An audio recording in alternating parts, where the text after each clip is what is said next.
Job, chapitre 21. Job prit la parole et dit : Écoutez, écoutez mes paroles, donnez-moi seulement cette consolation. Laissez-moi parler, je vous prie.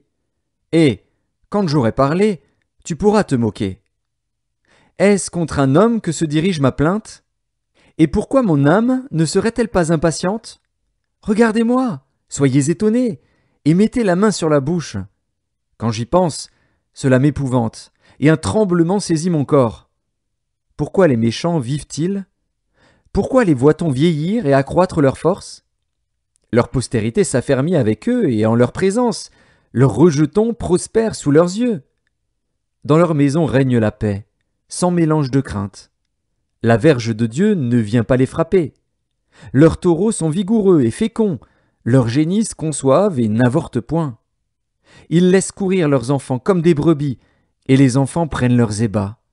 Ils chantent au son du tambourin et de la harpe, ils se réjouissent au son du chalumeau. Ils passent leurs jours dans le bonheur, et ils descendent en un instant au séjour des morts. Ils disaient pourtant à Dieu : Retire-toi de nous, nous ne voulons pas connaître tes voies. Qu'est-ce que le Tout-Puissant pour que nous le servions ? Que gagnerions-nous à lui adresser nos prières ? Quoi donc ? Ne sont-ils pas en possession du bonheur ? Loin de moi le conseil des méchants. Mais arrive-t-il souvent que leurs lampes s'éteignent, que la misère fonde sur eux, que Dieu leur distribue leur part dans sa colère, qu'ils soient comme la paille emportée par le vent, comme la balle enlevée par le tourbillon ? Est-ce pour les fils que Dieu réserve le châtiment du Père ? Mais c'est lui que Dieu devrait punir, pour qu'il le sente. C'est lui qui devrait contempler sa propre ruine, c'est lui qui devrait boire la colère du Tout-Puissant. Car, que lui importe sa maison après lui, quand le nombre de ses mois est achevé ? Est-ce à Dieu qu'on donnera de la science, à lui qui gouverne les esprits célestes ?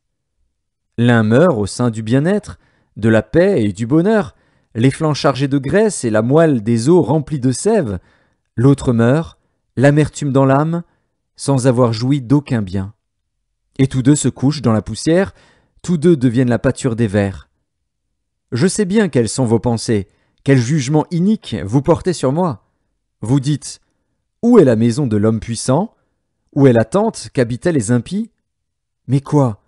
N'avez-vous point interrogé les voyageurs, et voulez-vous méconnaître ce qu'ils prouvent ? Au jour du malheur, le méchant est épargné. Au jour de la colère, il échappe. Qui lui reproche en face sa conduite ? Qui lui rend ce qu'il a fait ? Il est porté dans un sépulcre, et il veille encore sur sa tombe. Les mottes de la vallée lui sont légères, et tous, après lui, suivront la même voie, comme une multitude l'a déjà suivi. Pourquoi donc m'offrir de vaines consolations ? Ce qui reste de vos réponses n'est que perfidie.